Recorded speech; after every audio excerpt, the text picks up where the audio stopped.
Hello, everyone. This is Monday, and it is Monday. Also, this is hurricane season in the state of Florida, and I live in the state of Florida. Currently, Hurricane Dorian is in the Bahamas, heading towards the coast of Florida and the east coast of Florida. I live in almost the middle of the state, but I am not exempt from that. I'm taking about a minute to explain to you that yes, it is a hurricane, and I have my bags, sandbags. I have prepared as much as you possibly can prepare for a hurricane. We here in the state of Florida realize that between July and October, there will be hurricane after hurricane. Some may or may not hit the state of Florida. I'm just taking a short period of time before I start this book review. I'm doing a book review for the Monday segment here.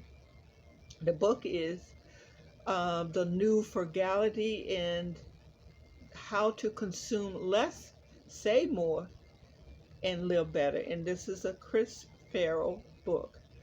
Chris Farrell, at the time he wrote this book, was the editor and public radio personality for the marketplace Money. Currently, he is the economic editor for a few other places. One that I saw online was the Bloomberg Business Week. When you say frugality, for some people that word means that I'm poor, that you're asking me to be poor. You're asking me to do things that poor people don't want to do. And in his book, Chris Farrell is not really saying that. So we're going to review what he's really saying and what you can hear, what message can resonate for you so that you can change something that will be helpful to you. In the dictionary, the word frugality is just a long version of the word frugal. Frugality means that you, you, you will be economical in your food and your money. Now he's talking mostly about the money. He's talking primarily about money. It can also mean being conservative, good money manager, cautious in your spending. Yet some believe that for all of my life, for some people that, why are you asking me to be frugal when, you know, all of my life I didn't have anything, so now that I got something, I'm going to spend everything I have because I didn't have it before. And my answer to that, yes, it's your money and you can do whatever you want to with it, but what you really want to spend the rest of your life? Poor. You know, in his book, Chris Farrell is saying he wants to teach you a few new tricks to get more out of your money and have a better life. It's not a gloom and doom approach. He said that you can have fun at the same time as caring and giving the essentials of sustainability. Here are a list of what he calls the new frugality rules. One is keep it simple, KISS, KISS. Number two, pay yourself first. Number three, invest in yourself. Number four, worry about the downside. That's downside. Number five, borrow rarely and wisely. Number six, give back, think big. The book goes into details about this, but I won't do it here. There's a chapter that has a lot of pages in it, and it is very complex, and I'm not going to even attempt to go into it here because I'm primarily want you to just raise your awareness so that you can understand that spending it all now that's what's going to happen. You won't have any. The new frugality is not about building around and getting into big spending habits and getting everything and anything and as much as you possibly can. That's not what frugality is about. This book speaks more about being sustainable, economical, ecological. He provides several examples to distinguish between being frugal, seeking quality of life, and consumer purchases. He asks you to look at the difference between quality and quantity. Now, you can buy 10, 10 shirts, and they could be $2 each. Or you could buy one shirt for $10, and it might have better quality. So you could have 10 and not have a good quality. That's all that simply means. In his book, he teaches the foundation of a frugal personal financial management. Let's stop here for a minute. I've given you a lot to digest, a lot to think about. Let's just make it a little bit more easy. Let me talk about saving and spending. Spending is investing in the right now. Saving is investing in yourself. I saw online an example of a rich man and a poor man, and probably several of you seen this. And the rich man paid $5 for a t-shirt.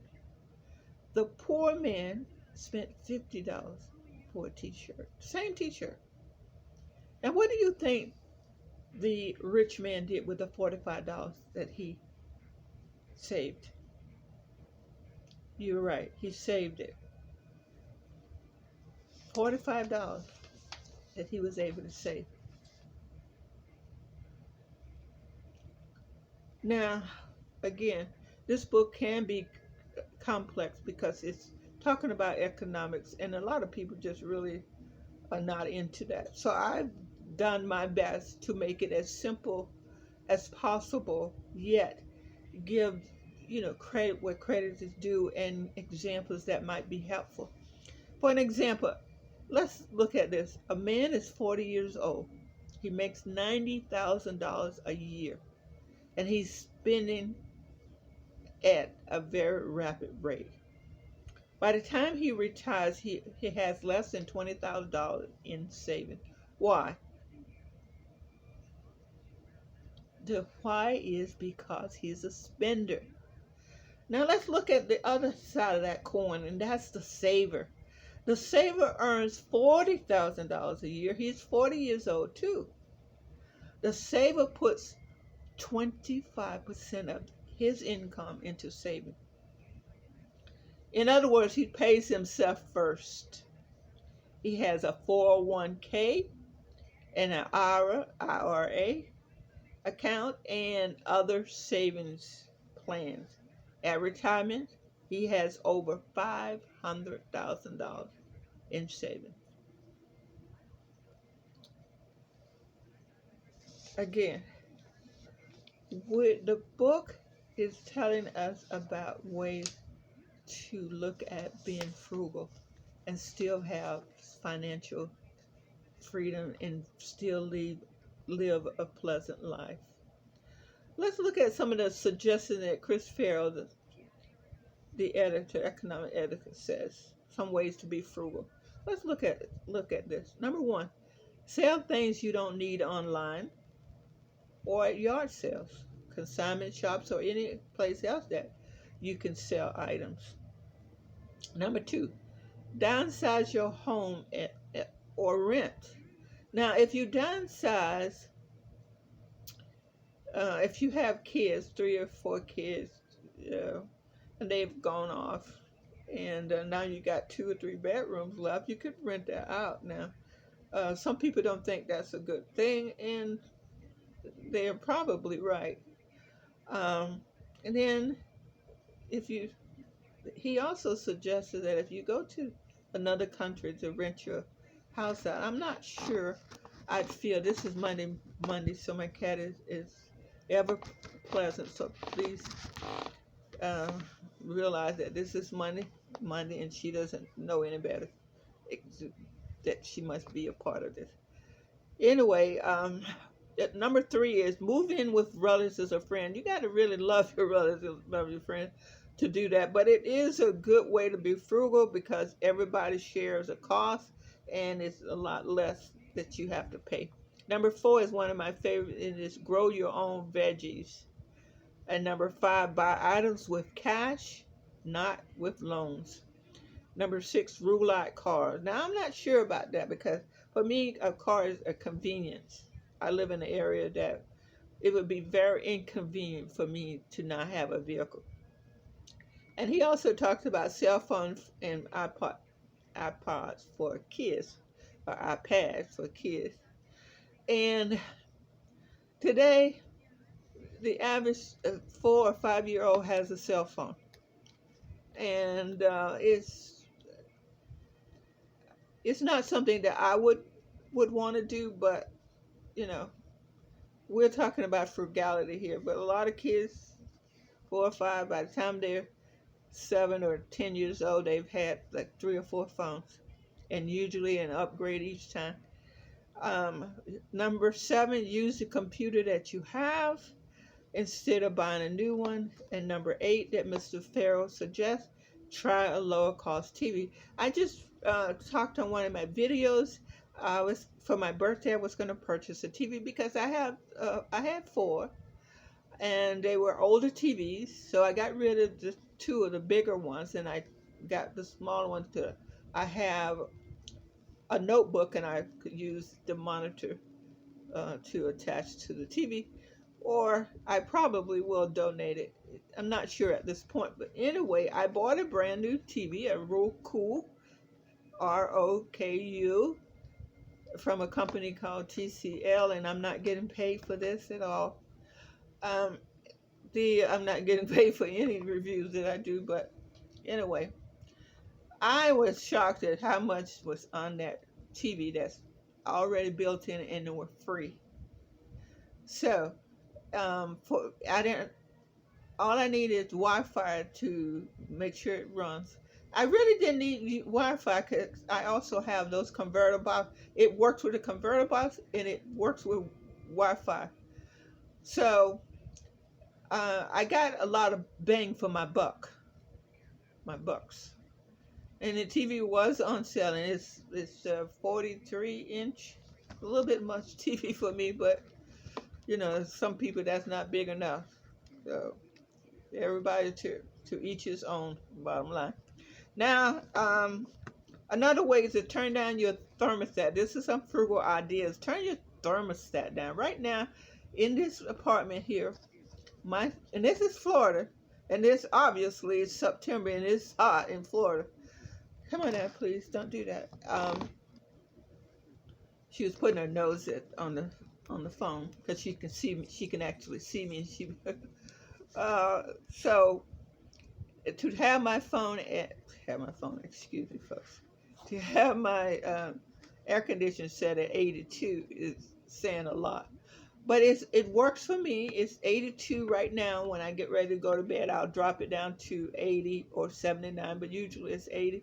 And I have a ceiling fan, and also it keeps me fairly cool. In the winter, my thermostat goes off, and if I need it, it's on for a very short period of time. I'm taking a bath, and I want it to be warm. Bottom line is, if you can find a way to be frugal, do so. Number 11, which is the final one on his suggestion, is to look at this. Older people may not need life insurance or long-term insurance. Those are things that you'll have to decide for yourself. Like I said, these are suggestions from the book called The New Frugality, and the book is by Chris Farrell. And if I can get my cat, I will give you, away from this, I can give you the full name. The New Frugality: How to Consume Less, Save More, and Live Better. Again, I didn't mean to run into this much time, but I hope you enjoyed video, and be kind to yourself and others, and have a fantastic day. Love you. Bye now.